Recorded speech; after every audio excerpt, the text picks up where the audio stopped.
دلې چې دا سپین ږیري دي مشران دي ځوانان دي او خاص کر د نجیب خان او د صفزاده صاحب ندیم خان علمگیر صاحب بشمول هاشم خان حیدر خان شمس الدین خان زه ستی د ټولو شکریا ادا کوم د قیوم صاحب زه د ټولو شکریا ادا کوم چې تی په دادونه یعنی ماینس ټمپریچر دی په انه کې تی په دا کې موږ ته انتظار کړی دی او موږ لیټ سولو زه د دې ډیر معذرت غواړم بخښنه غواړم عزیزانو ان شاء الله الرحمن د الله په فضل و کرم سره ان شاء الله الرحمن سبا چې زموږ کومه جلسه ده سبا چې زموږ کوم تعداد راوځي هغه به د الله په فضل سره پاټیانې مو ویني او ان شاء الله تعالی چې کومه علاقه کومه راوځي هغه به دا ټول حلقه وویني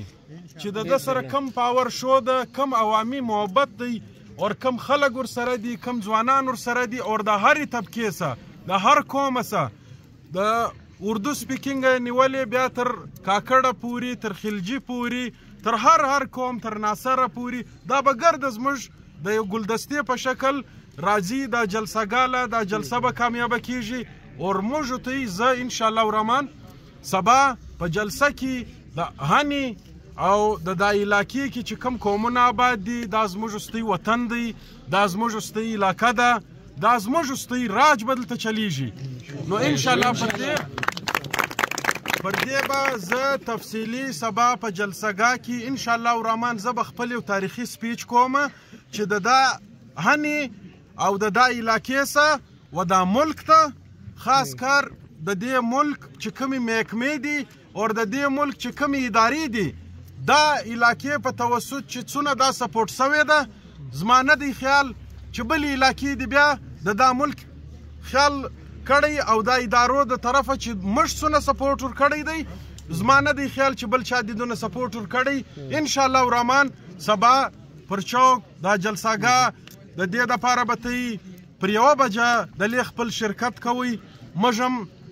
ان شاء الله په ډیر غټ تعداد د راځو تی بم علاقه د ما سره د علاقې مشران سپین ږیري ځوانان چې په کومه ورځ دوی خبر سوي دي چې موږ الیکشن کوو د ما سره ګرد په رابطه کې دي پر ټلیفونانو رابطه را سره کوي حال یې رستولی دی نو زه د هغو هم شکریا ادا کوم د هغو هم ډیر مشکوره یم ان شاء الله الرحمن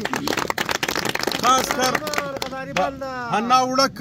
نوجوانان تنظیم چې کم دی زه د دوی ډیر مشکوره یم ان شاء الله زه به سبا خپل سپیچ کوم چې د دا علاقې